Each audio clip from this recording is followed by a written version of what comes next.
Bonsoir à toutes et tous. On est sur la clôture de cette journée numérique en commun Occitanie. Et vous l'avez peut-être vu ce matin, François Huguet qui animait une belle table ronde qui, je l'espère, et je crois qu'on m'a déjà fait des retours en fait, une table ronde inspirante sur les actions des acteurs au travers du pass numérique notamment, mais pas que. On a eu aussi tout au long de la journée des acteurs de type organisation privée, entreprise. Également de nombreux dispositifs nationaux qu'on aura à cœur de déployer en Occitanie. Donc finalement, sur cette journée-là, on s'est dit pourquoi pas faire intervenir en plus quelqu'un qui connaît un peu le sujet, qui s'appelle François Huguet, qui va peut-être se représenter avant de nous livrer sa conclusion, son analyse un peu sur cette journée-là. Je crois que c'est ce qu'on a prévu là ensemble.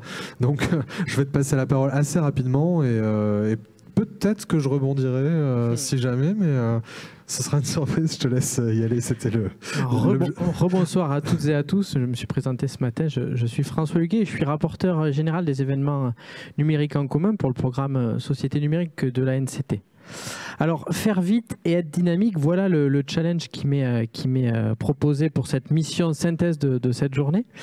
Je dois néanmoins commencer par un poncif, somme toute assez classique, mais néanmoins totalement indispensable, qui est de remercier à la fois les organisateurs et les organisatrices de cette journée, et surtout les participants qui ont pu nous suivre sur place et qui sont nombreux ce soir, là, même en présentiel, je l'espère aussi en ligne.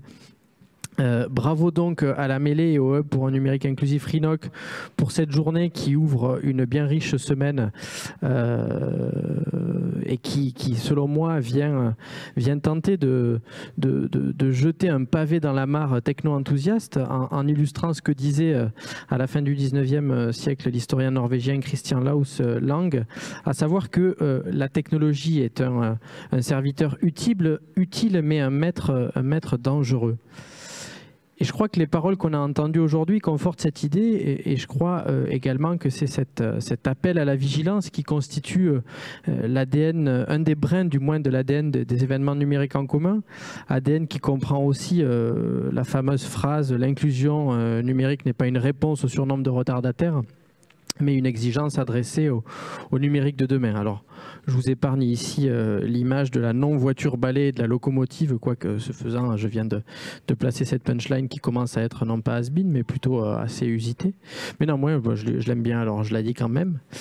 Et je le disais ce matin lors de la table ronde que j'ai eu le plaisir d'animer avec à mes côtés différents acteurs des collectivités territoriales occitanes et de divers opérateurs de services publics, le numérique donc n'est pas qu'un outil. Il s'agit en réalité d'un ensemble d'éléments qui participent à fonder une véritable ontologie et je crois que c'est en étant conscient de ça qu'on peut observer les points aveugles et les angles morts de ce numérique qui nous préoccupe tant aujourd'hui.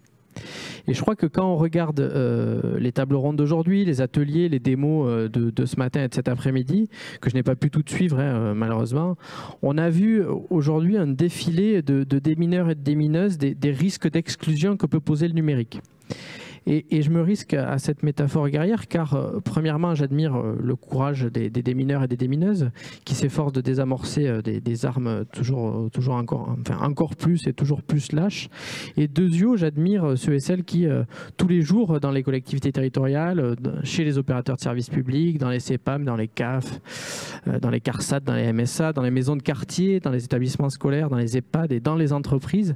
Mais j'admire ceux qui fabriquent un numérique qui est plus éthique, qui est plus ouvert et qui est plus inclusif. Et je crois que je les admire plus que ceux et celles qui construisent des services numériques qui se contentent pas uniquement de venir vampiriser la captation de valeur économique, mais aussi la valeur attentionnelle des usagers.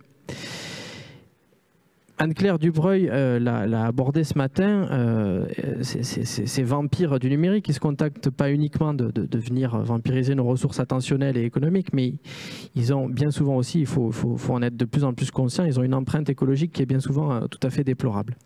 Alors ces personnes, ces démineurs, je crois que c'est vous qui étiez présents aujourd'hui, c'est vous qui avez présenté vos façons de travailler et de mailler des réseaux d'acteurs, de les coordonner avec tout un tas d'outils et qui permettent de trouver des solutions pour passer du tout numérique au mieux numérique. Et ce faisant, et articulé à l'ensemble des porteurs d'événements numériques en commun, vous incarnez, je crois, un numérique d'intérêt général où se construit véritablement une nouvelle forme de ce que peut être le numérique éthique, un numérique qui est donc serviteur et non plus maître, mais aussi une forme, et ça on a tendance à l'oublier, une forme de service public numérique au service du bien commun. Alors aujourd'hui, ces démineurs que j'évoquais, ils sont très équipés. Ils ont plusieurs dispositifs autour de leur ceinture. On les a vus cet après-midi. Ils ont Pix, ils ont Edan Connect, ils ont les hubs, ils ont les conseillers numériques, ils ont les passes numériques, ils ont les fabriques de territoire. Et il y a même du mobilier pour un numérique inclusif. Il y a des AMI qui viennent équiper et financer des actions. Donc ils sont équipés pour voir à quels endroits on a une maîtrise collective du numérique, et ça c'est pas une mince affaire. Pour ce faire, il faut vraiment des couteaux qui sont très aiguisés pour faire face à des problèmes que pose ce numérique. Mais ces couteaux qui sont là pour tailler dans le gras de la bêtise dans laquelle nous met parfois ce numérique maître dangereux, mais on constate qu'il faut les étreiner, qu'il faut les arranger, qu'il faut venir les tester. Et je crois qu'on n'est qu'au début d'une période de test où on va voir des dispositifs véritablement se pérenniser dans les années qui arrivent, et on va vraiment venir voir se dessiner ce numérique éthique, ouvert et inclusif qu'on appelle tous et toutes de nos voeux, et qui, je pense, était au centre des débats aujourd'hui. Donc je vous félicite pour ça, pour avoir aiguisé tous ces couteaux aujourd'hui lors de cette journée NEC. Et moi, je me régale de pouvoir suivre tous les événements numériques en commun, parce que justement, je constate cette évolution qu'il y a. J'étais là l'année dernière et je le disais ce matin, on faisait des constats. Aujourd'hui, on est venu constater avec Thierry, avec Anne-Claire, avec Charlotte Jacob, avec Laurent Travail de Pôle emploi, on commence à avoir des indicateurs sur ce qui se passe concrètement. Et on commence à avoir des gens qui disent « Ok, il faut améliorer de telle manière, de telle manière ». Donc voilà, on commence à voir vraiment les effets d'un travail transverse à tout un tas de services hyper importants, et ça c'est extrêmement précieux. Voilà ce que j'avais à dire. Super ce que tu viens de dire, parce que c'était vraiment, je crois que ça a bien résumé l'étape dans laquelle la phase dans laquelle on est en Occitanie. C'est-à-dire l'année dernière, oui, on s'est tous tenus comme ça ensemble. On s'est dit allez, on va y aller, on va le faire. Maintenant, on est en plein dedans, et justement, on commence à voir comment on va mieux pouvoir territorialiser tout ça. Et à partir de couteaux bruts qui nous ont été livrés d'en haut aussi souvent, mais il y a aussi des choses à faire remonter du terrain.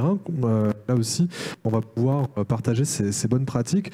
On espère que l'année prochaine, on reviendra avec des bilans plus affûtés aussi sur ces déploiements-là, et peut-être même des solutions qui auront été réappropriées, réemployées, voire même détournées, pourquoi pas, et qu'on aura aussi mobilisé un paquet d'acteurs autour, quoi. Là, c'est vrai qu'on a beaucoup de têtes de pont, tout le monde est sur le top départ, derrière aussi, après avoir été un peu dans l'attente d'abord des retours d'expérience, des premiers qu'on a pu faire avec ces acteurs-là qu'on a eu aujourd'hui autour de la table. Donc on a eu déjà là, dans la journée pas mal de retours sur voilà, on va pouvoir, grâce au travail qui a été fait par ces pionniers aussi, bien se lancer à notre tour. Donc là aussi, ça va beaucoup compter notre capacité à faire circuler et diffuser un peu les bonnes pratiques, et aussi les freins qui se présentent sur ces dispositifs-là aussi. Donc merci pour ton intervention aujourd'hui. Vraiment, ça a été un plaisir de t'accueillir encore cette année. On espère aussi l'année prochaine. Voilà, on sait que tu es aussi un acteur d'Occitanie, tu es dans le Gard. Donc, comme tout acteur en Occitanie et même au-delà, pour ceux qui ont des solutions à nous présenter, on espère vous retrouver l'année prochaine. Et en attendant, entre-temps, on va aller au charbon, quoi. On va le dire comme ça, un peu crûment. Vous y êtes déjà, moi j'ai l'impression que vous y êtes déjà. On est déjà, mais on va passer, je pense, à l'échelle, à la vitesse supérieure encore cette année. Donc ça va être aussi l'enjeu d'aller massifier un peu l'emploi de tous ces outils et surtout ces dynamiques d'acteurs qui aujourd'hui, je crois que qui se connaissent et qui commencent à connaître le hub de plus en plus aussi. Donc on va pouvoir aussi passer à la vitesse supérieure encore. Donc on se retrouve aussi, on aura une délégation, hein, un numérique en commun national en Sud-Charente. Là aussi on y sera, on espère avec d'autres acteurs, mais on a commencé à s'organiser visiblement pour faire un convoi occitan. Voilà, tu y seras aussi, les 20, tout à fait, les 20 et 21 octobre à côté d'Angoulême, donc pour ce numérique en commun national. Dans un château en plus, il nous tarde. Un château dont j'ai oublié le nom, mais j'ai plus le nom non plus, mais en tout cas c'est toujours sympa. Des événements comme ça. Bon, mais merci à toutes et tous, merci encore aux participants, merci à nos partenaires, merci à l'équipe, bien évidemment, sans qui rien n'eût été possible, sans eux en tout cas. Je pense voilà, à l'équipe de Rhinoc, mais aussi au-delà, l'équipe de la mêlée qui a permis tout l'aménagement, toute la communication, toute l'installation, qui a rendu ça aussi possible. Merci encore. Et je vous donne rendez-vous là tout de suite pour un instant réseau. On va débriefer entre nous aussi, hein, loin des caméras certes, mais des enjeux et des positionnements stratégiques à avoir pour demain, pour justement passer à l'échelle tout ça. Merci beaucoup et à très vite.